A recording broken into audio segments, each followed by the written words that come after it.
He's describing his penis as the horn of a unicorn, but that unicorn has learning disabilities.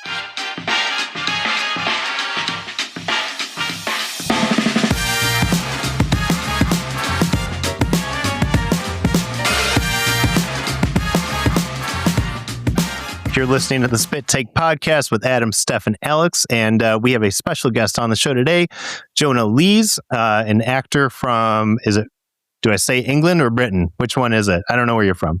Your pick, dealer's choice. All right. Well, in any case, he's here talk about his movie Moonlighting.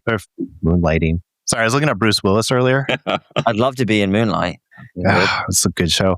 But he is from the movie Blue Moon with Ethan Hawke, and we're very excited to have you on the show. Thanks for coming. I'm excited to be here. Thanks for having me. Yeah, absolutely. So the big thing here we're going to talk about, the Oscars were on Sunday. We know that you went because Blue Moon was nominated. I think it was 2 Oscars, right? Yeah, we got 2 nominations, one for Ethan, Best Actor, and then one for Robert Kaplow, Best Screenplay. So yeah, it was super exciting. Yeah, lots of fun. I know I watched it and I was rooting for you guys. We all watched the movie over the weekend when we found out you were coming on the show. It was a fantastic movie. Oh, absolutely amazing. And yeah, really good. And if you're listening and you haven't seen it, definitely go watch it. It's on Netflix. But tell us a little bit just about the process of the movie. Like what were all the inspirations in there? Is there anything behind the scenes that you kind of little tidbits you want to tell us about? We'll leave it open to you to kind of talk most about it. And be specific, step by step. Yeah. How the movie was made, where it was written, what kind of typewriter. Well, a lot of people don't know and wouldn't presume it was filmed in Ireland because it feels very New York. We shot the whole thing in Ireland in a beautiful town called Bray. And so that was just funny because, you book the job and then you're like, okay, we're going to Ireland. And I'm like, oh, okay. I mean, it makes sense. I mean, New York would be expensive. But they recreated Sardis, which was just incredible to be on that set. I mean, it was so transformative. You almost feel like the first time I walked in, I felt like I could sit down and kind of be served like and order food, kind of thing. It was just amazing, head to toe, one of those experiences. And the piano was there, so that was really worked. And about half of the piano, maybe I don't know the exact percentages, but a good amount of piano is me. Actually, I'm playing live, which is really Steph was wondering again. A lot of people presume that it's not, but it is, and it was scary. It was scary to do because at first when I got the call, I was like, "This is," it was one of those things where you get excited, and then you instantly go, "Oh." It's Richard Linklater. Mm-hmm. It's going to be all like real time. I'm like, is this going to play out like a play? Are we going to just do a big one-er? And I was thinking, if we do it, because one-ers are in right now, and if it's a one-er, am I going to have to just play from start to finish? And if I make one wrong note, the whole crew just looks at me. So Linklater tries some shit. I mean, look at really Boyhood. I know. So luckily it wasn't. And obviously you can't play most of the time over the dialogue because you can't cut that together. So what they did was, they would get versions where I played and then they would get wild tracks of it. And then at the end of the whole movie, which was extremely nerve-wracking, but also quite special, it was kind of this thing that was building up to where Richard was coming up to me and was like, okay, the whole last thing of the whole movie is going to be, you're going to just play some piano and we're just going to just play different songs. Because he had a list of there's 100 songs. And at first, because I don't read music, I just play by ear. So I was like, do you want me to learn all of these songs? And I was really nervous about that. And he was like, no. So I was like, usually you would know what song is where. And there was a couple of moments in the script where it would say where, but other ones. And he's such a cool dude and he's so collaborative. He was like, well, what do you like? What do you think will go on this thing? And so I'm getting to decide well, this song here, what I really love this song. What will I do? And that ended up making it into the movie in a really pivotal moment. Spoiler alert, in case anyone who's watched it hasn't seen it, but Actually, you know what? I'm not going to do that. You can keep watching if you haven't seen it. I'm just going to be vague. There's a emotional climax, and one of my arrangements of a song called "What'll I Do" is there, and I was so proud of that when that came on. I was like, "Yeah, that's good." Is that when he's talking to Elizabeth? Half of the piano. Yes, exactly. Okay. Yeah. Yep. I was wondering about that. It's very emotional. And I just played it all live. I never went in the studio. So anything that you hear that's my piano, I played live just one by one at the very last thing we did. I had 20 minutes. It was the last thing that we shot. And they just put different cameras on me and they just let me go. And I'd play a song. How cool. I'd stop or I'd lead into another. And Richard would go, I'll try, this, or try that one. And I would just do it, and it was nerve-wracking, but it was also really special because the whole crew was just kind of crowded round. Ethan, Bobby, everyone, all the sound guys, everyone was just sitting watching me, and it was just like this piano thing at the end of the thing. But I do want to mention that the other massive portion of the piano is that you hear was done in the studio by an incredible composer called Graham Reynolds, and he scored the movie. And so I want to also mention that. Graham Reynolds, awesome. But yeah, it was fun, but it was definitely an undertaking. Yeah, when I first started watching it, I wondered if it was going to be a one shot through there. Like in the first 10 seconds of the movie, I'm like, is this going to be a one shot? Because I had heard that it all takes place in one place, and like you said, the one shots are really in right now. There's a great show on Netflix called Adolescence that got rave reviews, and it's so good. Yeah. And each episode is just a one shot, and it's so crazy and it's so insane. But I love seeing those things, and especially once you notice that that's what they're doing. If you don't know ahead of time, it's so cool to see. And then you think about all the effort that goes into it, and the camera movements. I know. For Adolescence, it's not like every episode took place in one scene. It was over, there were times where it was over miles, and they were taking the camera, attaching it to drones, flying the drone to the next shooting location, taking it off. Incredible. The planning for that is just unbelievable. Arguably, this movie would have been a lot easier to do in a one-er, just go through. It could have been done. They just obviously just didn't want to do that, and I'm happy they didn't, because that would have been really stressful. But I love one-ers, but it was. I'm very happy it wasn't, because then no room. It would have been tough for you. Would have been very tough really tough for me, because the piano would have been live, and that would have just been a squeaky bum time. Yeah, right. You'd be freaking the fuck out at that one.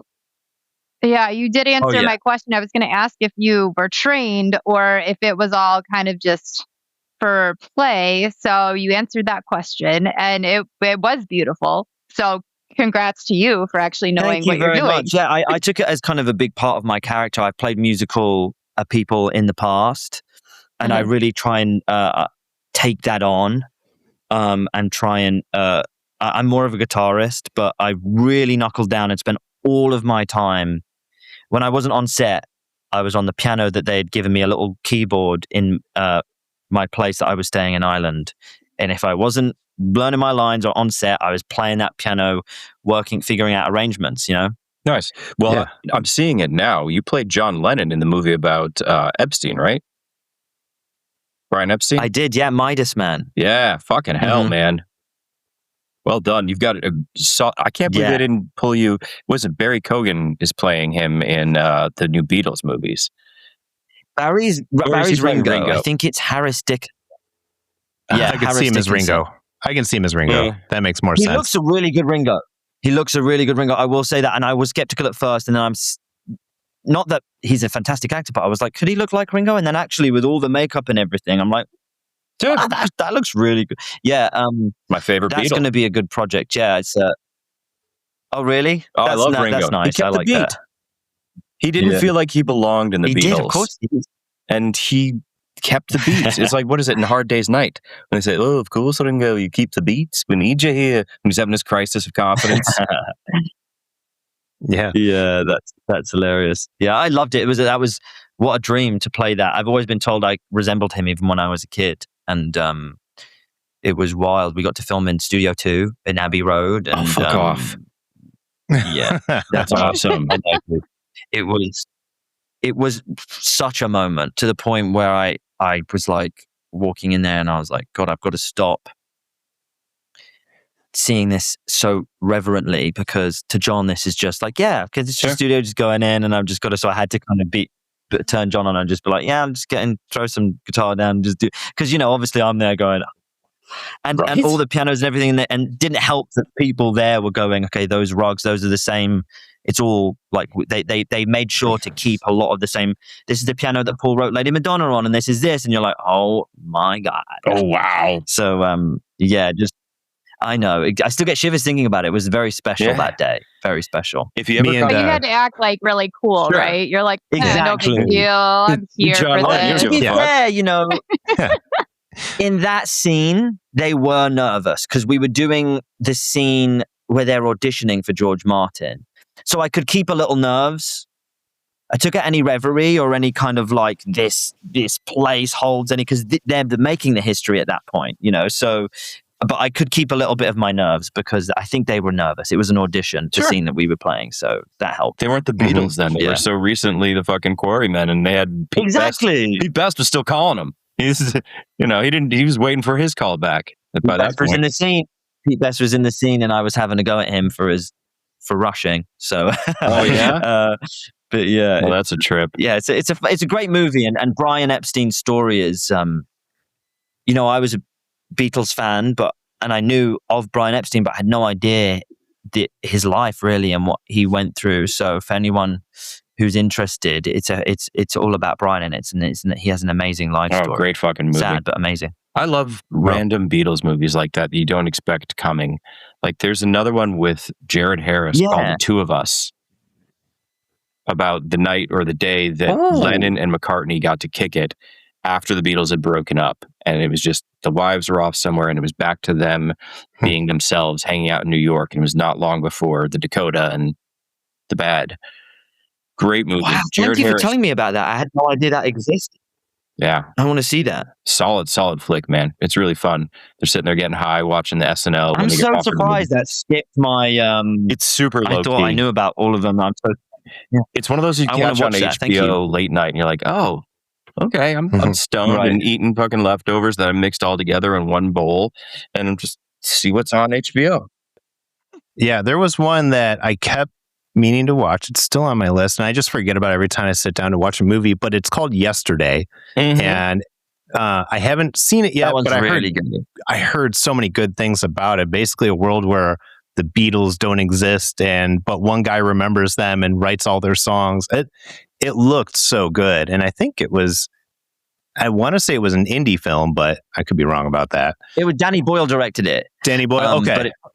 But I mean, it may have still been an independent movie, but small budget maybe. Didn't catch it. I don't know, but it was a fantastic movie. Yeah, really, really good movie. I loved that movie, and I'm not going to say that because it's a potential spoil. I hate spoilers, by the way, so I'm very careful about not spoiling things, because when people spoil movies to me, it's a huge pet peeve. Like it will ruin relationships for me. Have you seen The Usual Suspects? You know what? I hadn't seen Sixth Sense. And it was one of those movies, somehow I'd gone my whole life without having it spoiled for me. And I know you guys had spoken to Nicole, my partner, and when she had found out that I hadn't seen it, but also didn't know that there was this big twist or anything, she was such an amazing protector. Whenever anyone would talk about it, she'd go, no, don't say anything else. And she protected it for me and she was so tired of it. Eventually, she's like, we have to sit down and watch the movie. And it was amazing. Like, I stood up off the sofa when that huge twist happens, and I was like, I was like, what? Good for you. That was so. I feel like that movie was the one that started the no spoiler culture. Like that's where it all started. Like rightly so, because it's just not the same. That movie is leading you up. It's expertly woven for that payoff. I mean, and so someone taking that away from you, it's so cruel. Yeah. Oh yeah. No, it was. But then you go back. Sorry. No, I was going to say. Shut up, I just remember. We haven't talked in a while. Well, you know what? I'm used to it. Sit there and look pretty, I guess. I don't know. Push your way in, Steph. Do not take this guff. Yeah. You're I was just going to say that. See, now I don't remember what I was going to say. Fuck you guys. All right, well, that's what we do. You can go back and watch it a second time. And I completely agree. You. Yeah. I completely agree because I did that with Fight Club. And Fight Club was even better the second time for me. Agreed. Mm-hmm. Yeah, and you pick up little things here and there, and you're like, oh, I missed that the first, second, third time. It's always like something new, and you're like, how did I not figure out what this ending was? Mm-hmm. How am I that dense? It's so true. But it's like, there's the people who are like, I knew. I'm like, you didn't know. Didn't know. Like, why didn't you say it? If you knew, then why didn't you say it? And it's like, exactly. But it's just like, I remember my brother, it's funny actually, he worked with Danny Boyle. Do you ever see the TV show Pistol? No. Mm-mm. It's about the Sex Pistols. It's really cool. Oh, nice. Danny Boyle show. I think it's on, in the US? Oh, I remember seeing ads for that. I only want my Gary Oldman. Well, he played Glenn Matlock.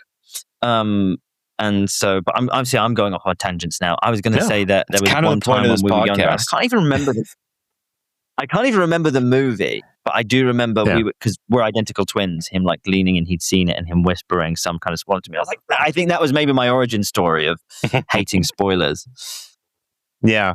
There's just on another topic real quick, but along the lines of twists, I just started watching Paradise last night, which I've only seen one episode, and there was a major twist at the end of that one because I didn't really know what the show was about, but I saw a trailer for it during the Oscars while I was watching, and I was like, that looks really good.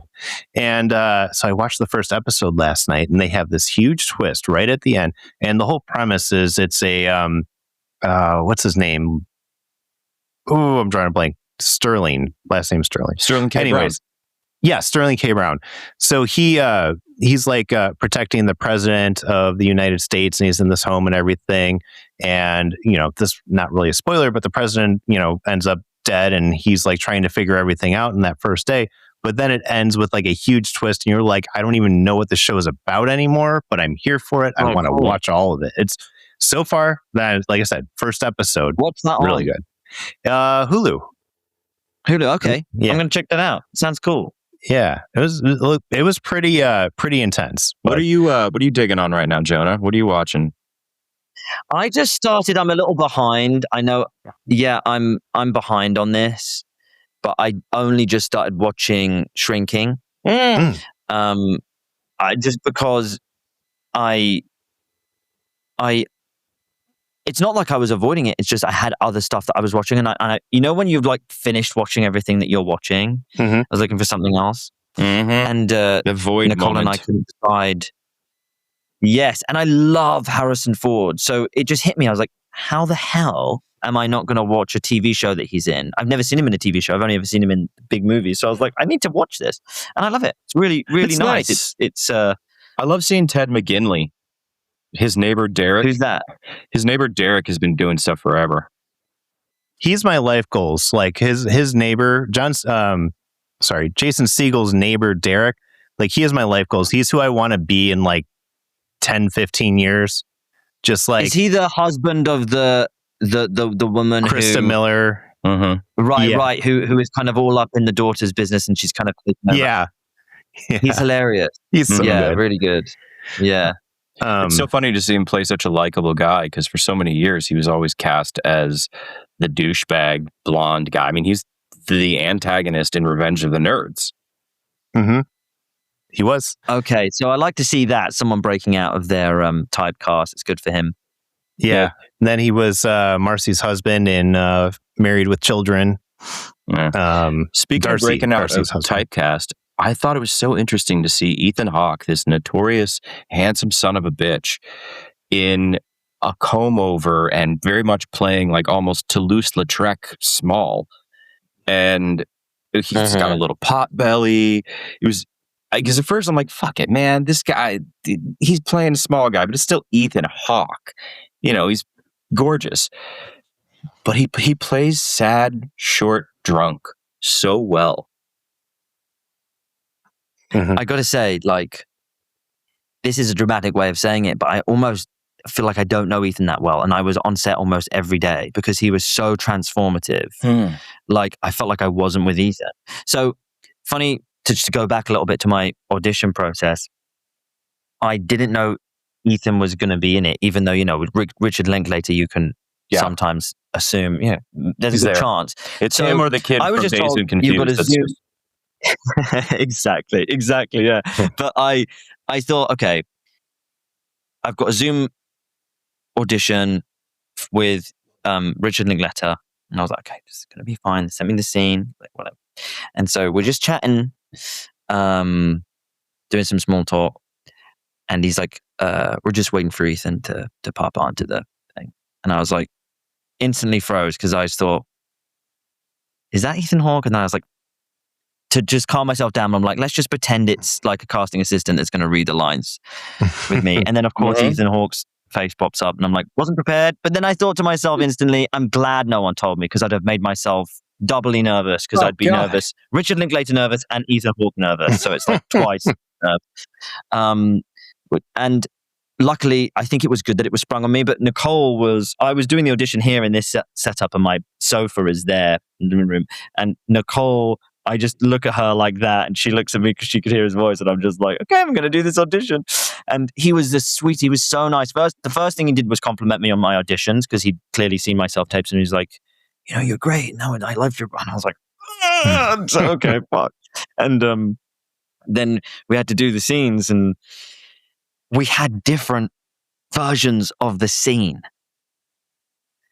Wait, what? So let me explain what I'm saying. I'm holding my audition ready to go. I'd learned the lines, but he starts speaking, and then what he says is different. His lines or the setups. And then he looks at me. Yeah, and he looks at me, waiting for me to speak, and I'm like, and then Richard was like, "Is everything okay?" And I'm like, "Yeah, I've got a different version of the scene. It's like the same scene, but like in an alternate universe. It's like slightly different." I was like, "But I can improvise." I did the actor thing. I can do it. And then he was like, and they were like, "No, that's fine. Let's pick a different scene." Same thing happened, because we had different versions of the same script, but they had a more up-to-date draft. Oh, wow. And luckily for me, but also not luckily for me, I had more in it. Nice. I had more to do. They had like written up the character. That also meant that I didn't have these lines. And then what was so nice at the end of it, they were just like, honestly, we just wanted to meet you and see that you weren't an asshole. And just get the chat with you for the meeting. I thought it was more. I thought there was more people in the running, but I guess at that point they were just making sure this guy, could take direction, blah blah blah. But ended up being really nice, and we spoke about the piano mainly and stuff. But all that to say, that was Ethan Hawke. He looked incredible. He's got the blue eyes and the facial hair and all of that stuff. But when I got to set, I think I got a chance to meet him once, looking handsome self as he is, and I shook his hand, and I was like, "That's Ethan Hawke." And then the next time I saw him, they had shaved most of his hair off completely, and he had these brown contacts in, taking away his pearly blue eyes, and he bent down. He bent down like this. So he was lower than me, and he shook my hand, and he was like, "Hi, Lorenzo, nice to meet you." And I was like, "Okay." And he's not method, but he was like that. He introduced himself to me, and I will say, like, even though I got a chance to speak with him, and for the he was so bogged down. I was like, it's funny. I was like, this whole thing is to say, to your point, he was so transformative. It was like Loren's heart in the room. Yeah. And he really was so incredible and dedicated. And obviously he carries that movie because he's speaking for 99.9% of that movie. It seemed, I mean, it's a play for all intents and purposes. He has the most monologues in it. It was amazing to me, but also that's Linklater too. I mean, think about Before Sunrise. That movie was all just monologues. I love those movies. They're my favorite Linklater movies. Yeah. Okay, hold on. Amazing. Calm down. You've seen Waking Life, though, right? No, I haven't. And everyone says this, and I will, and it's on my list. Do you do drugs? It's on my list. You don't have to answer that. You're on a podcast. But if you did, not saying you do, not saying you need to, not saying they're amazing and they're wonderful, right drug, right party, but drugs and Waking Life. That's a wonderful afternoon. Drugs and waking up. What drugs? Just smoke pot, man. Just smoking, eat a good gummy, and just I hear what you're saying. It. I hear what you're loud and clear. Loud and clear. You know what goes well with that as well? Any Adam Sandler movie becomes a masterpiece. Mm-hmm. Not that they're not already masterpieces. Then you put, you put a little of that in Jack there, and Jill. and all of a sudden it's like the Mona Lisa. I mean, Grown Ups 2. Yeah. Grown Ups 2. I'm surprised that wasn't nominated. Click. Oh yeah, Click's a good movie, man. I've cried at Click. I fucking cried at Click. Oh yeah, Little every Nicky time, is man. my favorite. Every fucking time. Then at the end when he's in the graveyard. Dude, Click. You will always cry. It's such an incredible dramatic performance too. That it's such a good performance. Always, it showed his range. Very much so. You're like you're not just a funny guy. Yeah, I mean, Punch Drunk Love. I didn't like the jeweler one with KG. That was annoying. Oh yeah, it's just too frenetic. I know what you mean, and I think it's funny that people. Talk about Uncut Gems. Go, wow! All of a sudden, I'm like, no. There's been so many incredible dramatic performances from him in the past, but also even dramatic performances in comedic movies where he'll take it there. You know, he would do it even in his comedies. He'd show you a little bit of what he had, and you go, "Oh shit!" You know, he can go. Yeah, the best comedians make you like them. And if you like them and you're rooting for them, you'll laugh with them, but you'll also give a shit when they feel something. So as long as whatever they're giving you is real, you feel it with you, even though you just slowed down a girl's boobs in a scene not too long ago when he's crying in a cemetery. You're like, fuck, I believe you. Yeah, my favorite actors are all comedians. Robin Williams is one of my all-time favorites. Oh, wonderful. Yeah. If he's not somebody's favorite actor, then yeah, exactly. You need to go jump off the cliff. Fuck Real ID. That's how you should get on a plane, is tell your favorite Robin Williams movie. That tells you if you're a real person. Well, Robin Williams was the same, though, with Adam Sandler, is he did comedy extremely well, and that's what he was best known for. But then you see What Dreams May Come, and you're like, wow. And that is a tearjerker. That is a tearjerker of a movie. I need to watch that again just because I want to get in my feels. Like, that's such a good movie. Beautifully done. I probably watched that movie 100 times, and I cry every time. It doesn't fail. I know what's going to happen. I know the ending. I don't know if I've watched that with Nicole yet, and if she hasn't seen that, I'm excited to show it to her. But I tell you what, it reminded me of it, and it's maybe not on the same. I don't know. It's newer, but it did remind me of it. Have you guys seen Eternity? Yes, I've been waiting for somebody to talk to me about this. I really enjoyed Eternity. I really enjoyed it. Did you enjoy it, Steph? Oh my gosh, I loved it. I thought it was so well done. And yes, I told the boys, I don't know, probably a couple months ago, I said, you have to watch this. It's like What Dreams May Come. It will make you cry, but it makes you think about what your eternity is. Have you guys got on this yet? Not yet. No, I looked up. Yeah. Where'd you see it, Steph? What's it on? I think it's on Netflix. Is it the one with her and her two ex-husbands? Yes. I love movies. I love movies. And I feel like that we've had a rough go. And I do think that movies, the way that structure is coming back, and movies like this, where it's an original idea, they didn't need to bank on some IP or some video game, and they bought someone's script. And it works. It works. And I was pleasantly surprised. You know, you watch a new thing and then you just think, okay, but check it out, because again, it's What Dreams May Come, but it's that vibe, but it's obviously different, and really enjoyed it. Steph was trying to get us to watch it, and at one point I was like, all right, I'll sit down to watch it, and then it cost money, and I was like, I can wait another month. I think it was on a subscription. I think it must be Apple. Now it is. I just looked it up, and it's on Apple. Okay. Now, Jonah, have you thought about what your eternity would be? What you would want ideally? That's a really good question. Make sure you talk about Nicole. Yeah, I was going to say, if Nicole's nearby and can hear you. There.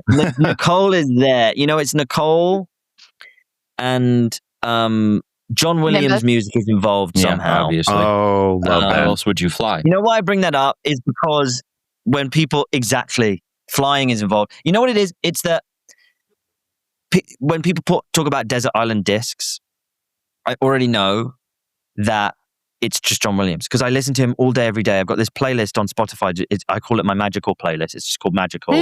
And it scores my life. It scores. So I just walk, I walk around, I drive to film scores, and it's progressed now. There's Alan Silvestri and Howard Shore and Silvestri's so many other amazing composers that I'm blanking right now. But who was the guy that did Trent Reznor? He's fucking Mrs. killing it right now. Because, Christopher Columbus's guy. See, this is the great thing is we get to look shit up as we're here. Yeah. Yeah, I'm out on this. John Williams is fantastic, and I love all of his music. But the other side of that coin is Danny Elfman, and I would let either one of them score my life. Like Danny Elfman, like when you hear the theme song to Beetlejuice, and you just got the cymbals going, and it's just like picking up pace, and you're just like, it gets you really amped. Like you just started watching the movie, and you're already amped for what's coming. But music is so important. So yeah, it would be something to do with that and flying. Oh. Yeah, absolutely. What about you, Steph? What's your eternity? So our family is very close. I don't know if you know, Adam and I are brother and sister. Mm-hmm. And I didn't know that. That's cool. Yeah. I'm the older sister. There's 4 siblings, and our parents, and I've got all the nieces and nephews. And we go to the Ozarks every year. I've talked about it before, and that's our family vacation. We all go, we stay in a house. By the end of it, we're ready to go home, but it's still fun. The little ones come in, they want to be with their aunt. It's great. But I think my eternity would be somewhere on a lake house in the Ozarks with my family. And that would be That's beautiful. That'd be ideal. And I know it's so cheesy, and like everyone's like, why would you want to do that with your family? A lot of people don't have good family ties, and we really do. So for me, that would be the most important thing. Well, you guys are good at not talking over each other. My brother and I talked about my identical twin brother. We can't, if he was on this thing with me, we just don't let each other get a word in anyway. So I'm impressed that you guys are siblings. He's the stack to your smoke. Well, we've been doing this for a while now. I started this podcast about 2.5 years ago, something like that, with a couple of my friends. They both went in their other directions. Steph started on the show before one of them left, and then we dragged Alex into this. So, but yeah, so we've been doing this for a while, and it took some time. If you go listen to like the early episodes of this show, it's nothing but just people talking over each other and ranting in like more aimless directions than we have now. At least what we talk about now is in some way part of our theme or our dialogue. So, what you guys do is really different. Tricky. We had a podcast briefly. My brother and I and my cousin. I was a terrible hypochondriac, and so was my cousin. And we called it probably our last podcast. And it was just us getting together talking about how did we think we were going to die this. We did a few episodes, idea. And then the last episode happens right before COVID. Oh fuck! COVID shut us down. So it was really quite fitting, and also that the episode before the last episode, we had a neuroscientist she had been my therapist, and she was like, "I want to come on your podcast." And she'd been helping me with hypochondria and lots of other stuff, and she basically like shut it down. She's like, "Not probably our last podcast. This will be your last podcast because this is making all of your hypochondria worse. Like you're sitting down and talking about it, but then on top of that, you need a segment for next week." Like we had all these different segments, and it's true. It's like subconsciously, I think I was having more episodes of like anxiety because I was thinking, well, I need something for the WebMD section, and then what about this section? And just it was so silly. But like, it was. So she came on to destroy your podcast. She did, but then also COVID did because we had a fancy podcast studio and it was all professional and all this. And we were just like, well, this COVID thing, we were hypochondriacs, but also completely in denial. Like this will blow over, to give it 2 weeks. And then, like the rest of us. Then we came back. It did blow over for me. Yeah. I escaped down to Texas where disease doesn't exist. Yeah, that's exactly it. We all should have gone to New Zealand. That's where we should have gone. I'll just go there anyway. So I can just go on the Hobbit tour. It's great. Oh my God. Yeah, it's good. Wait, you've been? Have you been? Oh yeah, I filmed in New Zealand. Yeah, cool. I did a show called Letter for the King, and I went to Hobbiton, and it was very medievally, cool. so it was kind of like homework. Oh, how cool, buddy! Alex just got hard. Very erect right now. Yeah. But it's okay. It's only We a only halfling. got one season. That's good. Not a fully. No, we only had one season, but it was very fun, and I got to sword fight and horse ride, and most of the crew Really had what done kind of Lord sword of the did you Rings. use? Very excited, and also we had Ruby Circus, which is Andy Serkis's daughter. She was actually in the show. So that's awesome. Yeah. Mm-hmm. That's fantastic. What kind of sword did I use? Yeah, did you have to go through fencing training? A fake sword. Well, it wasn't like fencing, although it's funny you mentioned that, because my character, I wanted his style to be more fancy. I thought that would look cool, like a hand behind the back, but sure. It didn't end up going that way, but it was fun. At the end of the day, we just have to do what the directors tell us to do and smile. And yeah, no, but the fight coordinators they already had all of our styles in mind, and the style they had for me was really cool. It was very flashy. It was a lot of twirling the sword. It was a lot of spinning and that's cool and stuff. And they just knew what they were talking about so much. So they were like, "No, this is fencing," and I'm like, "Yeah, wouldn't that be cool?" It's like, "No, that didn't. This was no. This guy wouldn't learn that. He wouldn't learn." And it was very authentic. So they were, to be fair, they were the masters of that topic. So I just always listen to. I'm always a student, so I just listen to who knows what they're talking about. Actually, do you ever find yourself wanting to learn different things like fencing or horseback riding? I mean, obviously, music, but just to beef up your resume so that any movie that comes across, you'd be like, "Yeah, fuck yeah, skydiving. I'm a level C, dog. I can skydive any way you want." Yeah, can you juggle? I only did that with juggling. Half. Really? No, let me change the answer. No. I could if I'd have kept it up. But what's hilarious is I kind of manifested an audition, because I was like, I should learn to juggle just so that if I ever need to, I can. Yeah. Don't know why. I'd not to this day really seen many performances of like Hugh Jackman. Yeah, right. But I thought, let's try. And also, it's such an easy thing to fake on movies, with movie magic. But anyway, I think it was just an excuse. I was bored and it was COVID and I found some balls. And so I just was going at it. And then I'd manifested this audition, whereas the first scene, he's juggling through. And I got pinned for it. I almost got it. And it was a whole thing. But then in the live Zoom audition, I dropped the ball every time. Fuck off. I mean, there we go. Literally. Yeah. I know. So, literally. That's when you head back to the bar and have Bobby Cannavale pour you another drink in a rocks glass. Yeah. I do have good a old question Eddie. for you, Jonah. So, when you have to play American characters, who is your inspiration for our horrible American accents? Fuck you. My accent's lovely. Yeah. We're Chicago accents. We're not American accents. Listen, hold on a minute, Jonah. We're going to get to you in a second. You anti-American monster. Yeah. We're at war. USA. Yes. We don't pander to our guest staff. First of all, actually, I will note, I love the American accent. I grew up idolizing it. Where I grew up, I don't have an accent, and we all wanted to have American accents, so that's what I would do for fun. Fair. So you've been doing an American accent for years. Yeah, but to answer your question, I always kind of have it in auditions. I won't show it my accent. If it's meant to be American, obviously I will do the accent. And just so I think Richard was may have been a little bit surprised when I came on the Zoom, and he was like, "Oh, you're British," and so he asked, "How are you with the accent?" I'm like, "Well, to be honest, I much prefer having an accent. Part of what I do as an actor, escaping into a different character, I only have the confidence to do what I do because I'm someone else, and I feel almost a little bit naked if I don't have an accent. So even if it's British, I'll pick a slightly different region, or I'll make it slightly more RP, just because I want that buffer. You're always bringing like 50% of yourself to every role, but also like if it's too close, I'm like, it's quite exposing. Yeah, like, this is just me. The difference between stage fright and off stage fright, Yeah, I presented something. Someone asked me to present something when I was younger, and I always get nervous. I always get nervous before a stage but this was different. I stepped on stage and all of a sudden everyone's looking at me.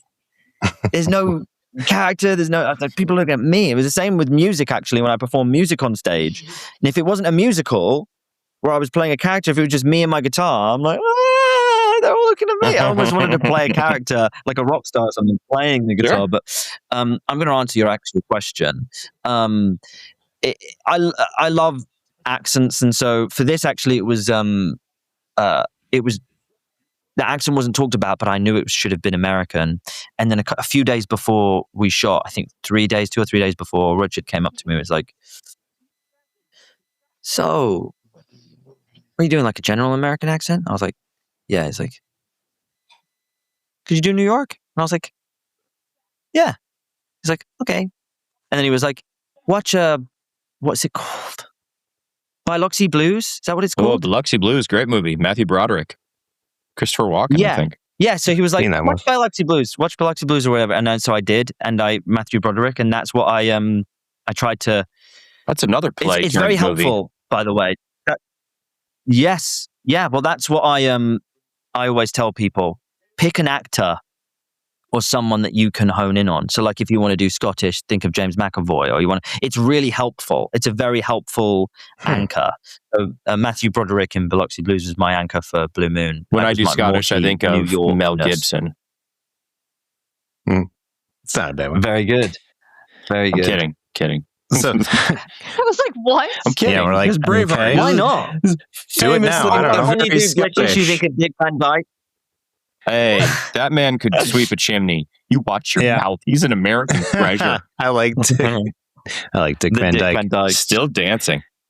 Yeah. He's 100 now, right? Yeah, he just turned 100. Fucking hell. Save that man. Well, you know what? Actually, let him die. He's done his part to save the world. So going back to Blue Moon, though, talking more about it, one of the things I loved most about your character in there was that you were the neutral mask. You were the person that the audience was living through you. You were asking the questions. You were hearing. I had a feeling watching this movie that this was not the first time you were hearing the story. This is not the first time that Bobby Cannavale was hearing these stories. Like you see the characters, and they're kind of like, he's here to tell his stories again, but they show the interest because they love him and they want him to, do well and everything. But I really feel like your character was important to be that neutral mask that was there hearing the stories, maybe not for the first time, but acting like you were hearing it for the first time. You know what I mean? Yeah, I think maybe with my character, he actually was, just because I'm on leave. I don't know if I'm the regular bar I didn't get that I know either. Eddie definitely. Bobby Cannavale's character, I know Eddie has probably heard these 1,000 times. Because at the end, they're like, "Oh, are you going to stay or are you leaving?" And you're like, "Oh, I'm here. Yeah, I got a few more songs in me." I thought you were hired by the restaurant. He wanted me to go to his party. He wants someone to go to his party that he's inviting everyone to. And I'm like, "Oh, no, I've still got my shift, to do." I wasn't sure. All Morty wanted to do was meet Richard Rodgers, which is so annoying for Hart because everyone just wants to meet Richard. Funny story about that one. So my wife was watching the movie with me, and she was kind of like in and out. She was mostly playing Bejeweled or whatever the hell, Candy Crush or something.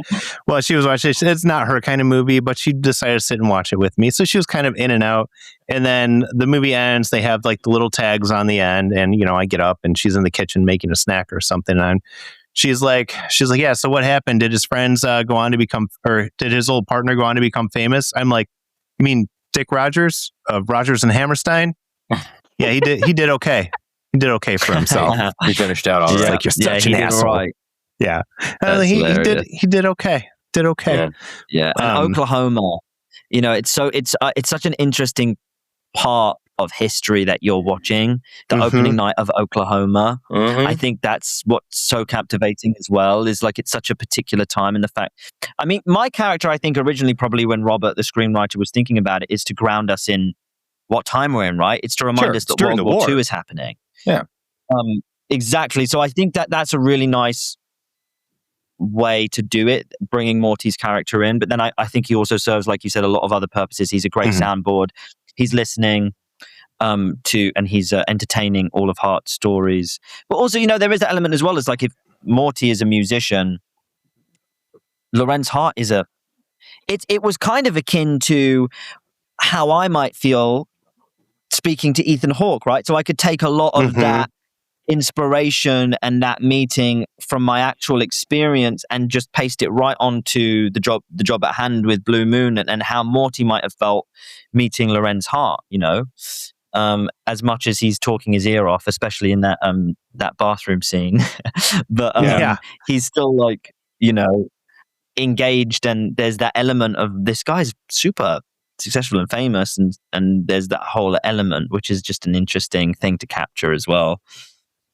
And Lorenz Hart, like him just telling his stories, and, you know, you're watching the whole thing and he's watching the world pass him by and he's just kind of feeling washed up. And that's like the premise of the movie, right? He's trying to still be relevant and, you know, a piece of that. And I was telling these guys, so I watched Blue Moon on Friday night. Saturday night, I watched the I'm Chevy Chase and You're Not documentary. And the parallels in there were crazy. And I mean, how many actors have probably gone through those feelings? But like, it almost felt like he was telling the same story, you know, to the point where he started Saturday Night Live. He started it. But then when the 50th anniversary episode aired and they didn't even ask him to do anything on it, and it was just kind of like, you know, felt like he wasn't needed, but he was the biggest comedy star for a very long time. Okay. But, you know, then, you know, people started saying, you know, he's washed up, you know, we don't need him, you know. So I saw a lot of parallels there, and I wonder how many celebrities, actors, whoever, I mean, even just regular people just kind of go through that, you know, on a regular basis. Funny you say that, Adam, because I was thinking about that too. This movie reminded me a lot of a Sean Penn movie called Sweet and Low Down. Came out like 20 years ago, where he's playing, I don't know if he's playing actually Django Reinhardt, but he's playing basically a Django Reinhardt, you know, a Romany guitar player character. Yeah, I love that music. Yeah, fucking brilliant, dude. I can put on Django Reinhardt in a grocery store and just have myself a fucking time. I want to learn more how to play that style. It's actually, so I was looking that up on YouTube recently. You've got to be so good at just keeping pressure down for everything. It's so different. They make it look easy, but it's really different. Oh my God. A good Romany guitarist is fucking crazy.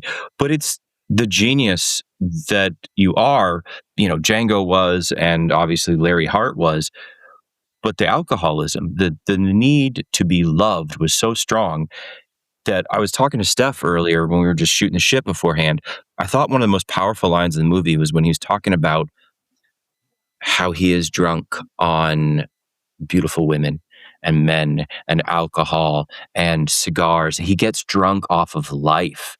And that's probably one of the things, that and the fact that he's Lilliputian and he's this little guy and women don't love him because not like that. They love him, but not like that. It gives him the fucking soul to create these things, but he's never going to be part of the game. He's never the jock that goes home with his beautiful women. Yeah. He's not Richard, who's hiding his Judaism and moving on. He's this little guy. He's the shit. He's the heart that you never actually get to see, but you feel it. That's such a great point to bring that up. Yeah, it's such a poignant point that the writing from Robert Kaplow is incredible, and it was based on letters actually from between Hart and Elizabeth Weiland. Oh wow! I read that. Yeah, that's amazing. Real letters. So so the writing was just incredible, but the way Ethan delivers some of those lines and those points, and I did think that was a very special point, and that, you know, this alcoholism is like an extension of his appreciation of beauty and poetry and art, and it's just like he sees it all as being this, you know, this intoxication, it's like it's all an extension of that creativity. But did you see what Ethan said on the red carpet at the Oscars the other day about love? One of the interviewers asked him about his advice on unrequited love. She was saying, you know, as someone who's gone quite to love myself, and he said this amazing thing, and forgive me for paraphrasing because I'm not anywhere near as eloquent as Ethan Hawke, but he basically said, the one in love is always gonna win, because if you're in love, you're living life and you're alive and you're feeling something. So if you're the one that's constantly falling in love, then you're already winning. It doesn't matter if you get heartbroken, right? Because you're alive and you're feeling and you're living. And I'm like, that's such a beautiful way to put it, right? It doesn't matter if you're heartbroken, you're feeling, and that's life. That's it. And it's actually a shame that Loren's heart couldn't actually see both sides of that coin, because his ability to feel that heartbreak, or his longing for Elizabeth or anything else to fit in, is part of what made him such an incredible lyricist. And if he'd have lent more into that than he did into the alcohol, he might have, had a bit of a longer life. Yeah. I was thinking a lot about the romanticism of the drunk, the Tom Waits of it all. At the end, because throughout the whole movie, he's doing little shots. And at the very end, when he decides to go back, instead of leaving, Bobby Cannavale pours him a drink in a rocks glass. And there's just this romance to a rocks glass, Sometimes if I don't even have any booze in the house, I'll put like water or soda in there while I'm cooking, just because it feels, the weight of it in your hand, it feels like something. And it was interesting that that's what he ended on. Well, as a bartender, though, I probably would not have served somebody who had that much of an alcohol problem. Because do you remember how hard he had to? That's a funny thing you brought up. Bobby Cannavale had bartended, and he was very it looked like good. it. So he brought up. He was like, he spun the. He was like, yeah. You can tell. Yeah. Like, he was like questioning it. He's like, how am I supposed to, if I know this guy has? And so obviously at the start of the movie, if you remember, he's like, no, absolutely not. We talked about this last time, right? Yeah. And then he's clever. He's like, just let me look at it. I just want to hold it. I want to smell it. I want to look at it. I want to appreciate its beauty. So he does, and then he offers. These are the little nuances that you can sometimes miss. He offers a shot to the flower guy.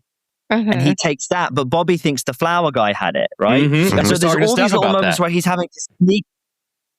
Yeah, he has to sneak it at first, and it's not until later.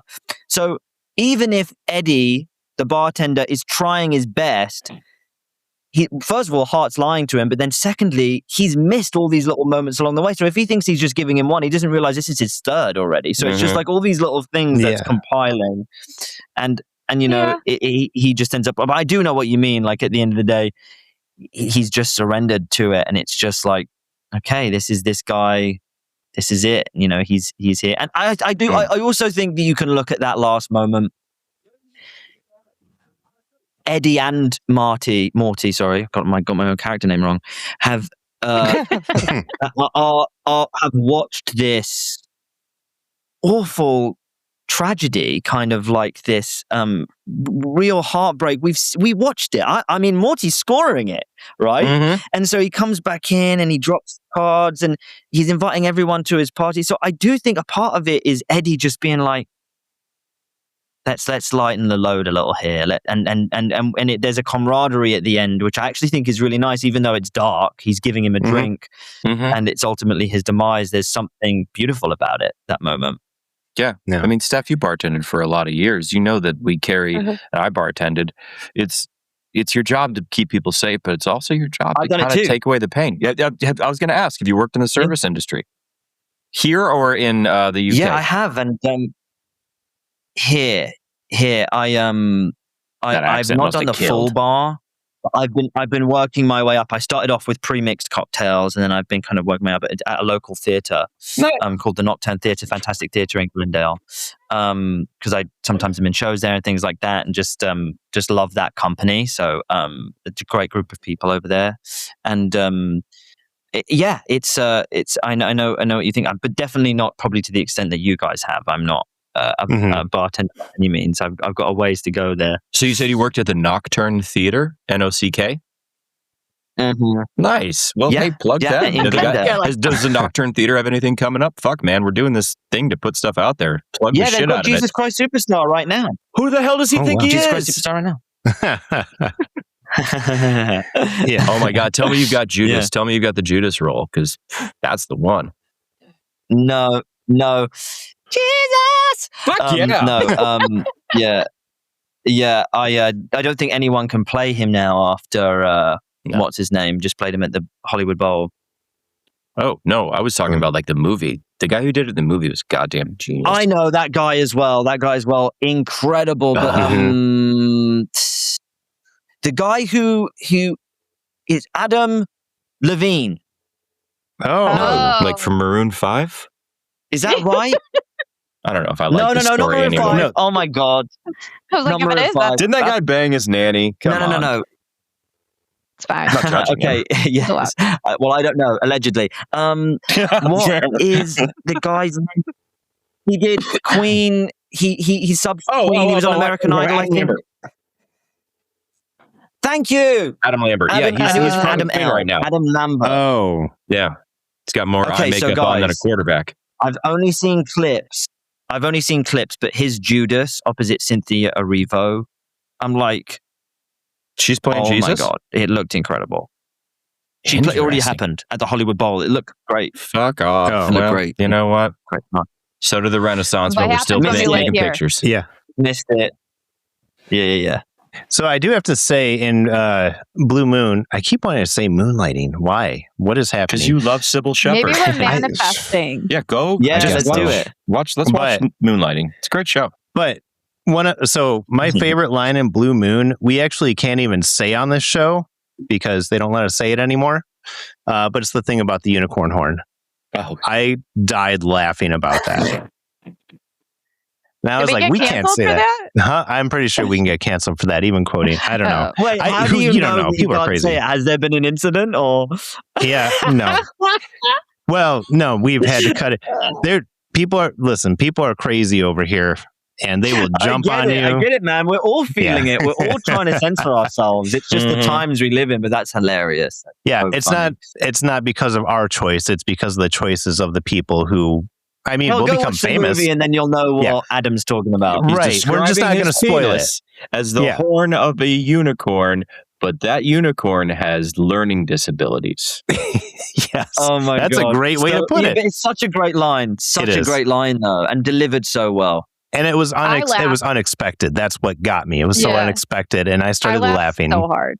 There's a lot of humor in the movie, and I think that helps. And so many people have told me. It so easily could be a boring movie and it could be a snooze fest. But most of the people I've spoken to say it goes so quickly before you know it. You're kind of at the end and you're just like, and I think that what helps that is that there's a lot of little moments of like funny little humor, like a lot of jokes. He's very witty. Eddie's funny and there's a lot of humor in there. Mm-hmm. It demands the lack of a second screen. Like there's some movies now that you can watch and still be at the same time. Be like, fucking what's going on in the world today? What god awful thing has happened now? What are my friends doing? What's bullshit? But this, you have to put the phone down. You have to pay attention. Steph and I were shooting the shit about it. And I mean, it's a fucking play. It's a play as a movie. And you just have to imagine your screen is the proscenium. It's the front of the stage. Did you ever see The Big Kahuna? No, I have not. Super random late 90s movie with DeVito, Kevin Spacey, and Peter Facinelli. Oh. And you'd think it was Mamet the way it was written. And it's these three guys who are salesmen at different stages in their lives and their careers. And it's them in a hospitality suite discussing life, the universe, and everything, as you Brits wrote for us. And it is so good.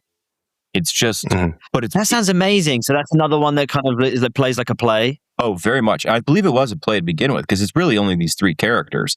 And it's just the back and forth of this young salesman who's wanting to use his Christianity as his sales tactic. And Dave DeVito is this older salesman who's just kind of done with it all. And Spacey is trying to fuck a 10-year-old. So it's a very different movie. It's pretty realistic. Kind of. I'm kidding about the 10-year-old. It's funny. I haven't seen the movie. Like, judge the art, not the artist. That's what I say, except for Hitler. Yeah. Actually, I do that a lot, and I think that it's important to do that sometimes. It's separating the art from the artist, because if something's touched you, if you're a huge fan of something, and that is, you grew up with it, and you've got all these memories based off of it, and passed on your personality is about.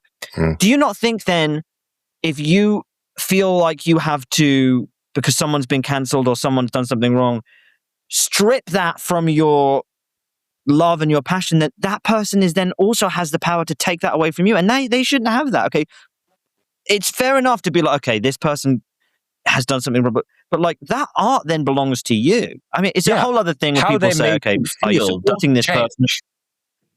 Exactly. So, I think that is a really important part of the conversation, and I think that you're harming yourself to a certain extent if you take these things away from you. Yeah. If we I'm not only going to read my celebrate favorite books art anymore. I'm from going to burn good all people. This. Yeah. I know. Exactly. Good What would we make even shit have? art. We'd have like Fuck 3 movies. Yeah. You need to be broken a little exactly. bit to make a cool shadow on the wall, man. Other than that, it's just one straight piece. True. And also we're all trying. I love what Liam Neeson talks about this a lot, but he's like, find me a perfect person. And it's like, obviously there's different degrees. So don't everyone come for me in the comments, but like to a certain extent, like where did it go, the ability to repent or like kind of grow? It feels like if you've done something wrong now, it's over. And obviously there's certain wrongs where it's like, okay, put that person. That person, they deserve to be cancelled. But I'm saying to a certain extent, like let's say, for example, when someone makes a bad joke, like a comedian made a bad joke 10 years ago on Twitter. Okay, really? Do we have to cancel them forever? It's just like, okay, that was in poor taste, but it was also a different time. So it's a joke, though, guys. It's a joke. Yeah. It's so different from if you're assaulting people or if you're doing that. That's a completely different category. But like to cancel someone over humor feels like, should we be doing that? We should be canceling people over the seriousness that they take. If someone makes an anti-Semitic joke, you're like, that's in poor taste. But if someone says an anti-Semitic statement, that's a fucking different animal altogether. Yeah. There we go. It's a joke. It's like, if someone's stance is different, if someone is actually holds those views, it's so different. Or like, again, if someone has done something actually criminal or caused harm to anyone, it's such a different thing. Of course that person should be reprimanded or cancelled or whatever it is. But I feel like the lines get so blurred, don't they now? I mean, where it's just like someone says something wrong. People are shitting on Hugh Jackman now. And for all the wrong reasons. He apparently he danced at some Fox News host's party. And it's like, dude, he's a fucking actor. It's his job. Right. He goes to parties and he has fun. Are you kidding me? Yeah. No. It's like, Fox News is bullshit. I get it. It's terrible. But he's a fucking actor, man. Go pay his rent. As guilty by association. It's ridiculous. Yeah. I mean, we were all on Epstein's Island once, but he invited a lot of podcasters. Well, have you seen that Always Sunny in Philadelphia clip where Danny DeVito is saying, I went, but I just went for the, he was just like, oh, it's so funny. Have you seen that? So good. Yeah. A lot of other stuff happened on that island. Okay. There's lots of other stuff to do. There was, but it was even the day after the Oscars, and I started seeing on social media, like they were starting to tear apart like the comedians that were up there making jokes and stuff. And I was like, I thought these were funny. And like all the ones they were picking out, like, oh, this didn't really land. I was like, I thought that was the best joke they had. Like, I thought it was funny, but well, it's the death of comedy, right? And I think comedy movies, I'd love to see comedy. I'd like to I know we're going to be wrapping up soon, but I want to end by saying like, bring comedy movies back. Because I just watched Bridesmaids yesterday with Nicole because we hadn't seen it in a long time. She said it was one of her favorites. Let's have more of those. Yeah. Let's have more of those. They don't, please. Because it's like, I don't know if it's a hot take or not, but like, wouldn't you go watch a good comedy like that in the cinema? I would. I'd pay for a ticket to go watch that. 100%. I paid to go see Naked Gun. That movie was fucking hilarious. It was so good. And I'm going, oh my God, I laughed my ass off. I'm going to go see Scary Movie, the new one when it comes out. Because I'm going to see Scary Movie 6 in theaters. Yeah. I'm supposed to see it's coming back, man. Let's bring it back. Fuck yeah. I think the world needs more laughter. I think that's what it is. Everybody's so serious and so, political and everything. We need more jokes. We need people to just lie to us and say that people only want to watch action or Marvel or superhero movies in the cinema. That's not true. I love watching a comedy with a cinema laughing with an audience is so much better. Yeah. Yes. There's a movie theater here in Chicago called the Music Box, and they show a lot of old school films, but also kind of like new classics. And it's such a thing to watch Tommy Boy now in an audience and just you laugh with everyone. We all know what the next line's going to be. We know he's going to do the thing with the cars. Yeah. But we're all just, you laugh harder when someone's next to you. You know, when you have the community, it's okay to laugh at this fucking ridiculousness. I mean, I don't know what's been playing there lately because there's been some interesting characters leaving that theater. Oh, I mean, it's always super artsy. No. I fucking worked there for like a year, man. It was rough. I think bring back the movies that offend people. Let people be offended. They can go cry in their safe spaces. But I want to see these movies, and I want to see them go all out, and I want to see them be ridiculous and really test those boundaries. Yeah, I want to see that. That's like the best stuff. When did it become a crime to be offended? Like, let's just you know, I think there has to be everything. That's part of it, and you know, funny close to the knuckle. You know, has to be close to the edge. And if shit's not funny, then don't fucking laugh and don't fucking watch it. There's stuff that I will just not fucking watch. Every reality TV show that Steph recommends to me, I think is not good, but people will laugh. My wife watches like Vanderpump, and it's like, dude, it's not funny. These people are terrible. That's why it's funny, because you're like, could be worse. But I believe that it should exist in America. Mm-hmm. Let people watch what they want to watch. Bill Clinton finger. But that's good. We've been going for a while now, so we'll go ahead and wrap up. Jonah, any last thoughts, comments, projects you're working on that you want to promote? Plug. If you haven't seen Blue Moon already, and you're looking for it, it's easy now. It's on Netflix. No, it's not. And if you haven't seen Jane Austen's period drama with Nicola Lees Nelson starring, incredible short film. It's on YouTube. Definitely, please check that out because it's so funny. If you want to laugh, we're just talking about comedies. Fantastic comedy, and it's 12 minutes. Yeah, you got 12 minutes. It was great. It was great. Enjoyed the shit out of it. Loved it. Laughed. That's sweet of you promoting her. Yeah, that's a good partner. Of course. Hey, here's a fun fact to leave you on. I did the dialect coaching for that movie. Did you? I saw that. I saw that earlier. I was looking through your credits, and I saw you were the dialogue coach. And I was like, oh, nice. They all sound very British. So proud of it. They do. They did a great job. She over there to your left? Elizabethan.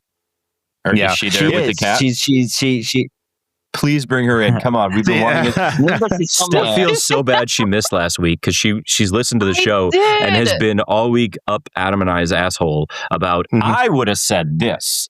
You guys talked about this too long. I see. Yes. See, you missed some stuff. She's pulling you up on some. What did you miss? Yeah. She completely shit on us. I did. Yeah. I'm multiple times going to make a both post of our and invite Nicole back on because I said, listen, she needed another female on there. She's talking about period drama. You guys are talking about fucking Marvel movies. This is completely different. Well, I'm glad I brought it up. I'm going to bring Nimbus in as the button. Nimbus is the button. Look at this. That works. Oh, Nimbus. Dude, that works. So happy. Nimbus! That's a fantastic callback to the end of last week. That's the cover for the YouTube video. That is the cover. Make a sound, Nicole. Right there. Look at you, Nimbus. That's you. We both have Nimbus up. Oh, look. Yeah, there he is. There's Nimbus 2000. That's only when he's very naughty. That's what we call him when he's really naughty, Nimbus 2000. Nimbus 2000. His name gets long, like when mothers use our middle names when we're in trouble. Yeah. Nimbus 2000! Get out of that show. Nobody yells at monosyllabic animals do not get yelled at. Yeah. No, so you need a name. All right. We'll go ahead and wrap up. Jonah, thank you so much for coming on the show. We really had so much fun with you. And thank you to all of our listeners for listening to this episode of the SpitTake podcast. And we'll be back next week. Go watch Blue Moon. Guys. Definitely watch Blue Moon. Thanks, Blue guys. Moon. Throw your phone across the room just for fun anyway.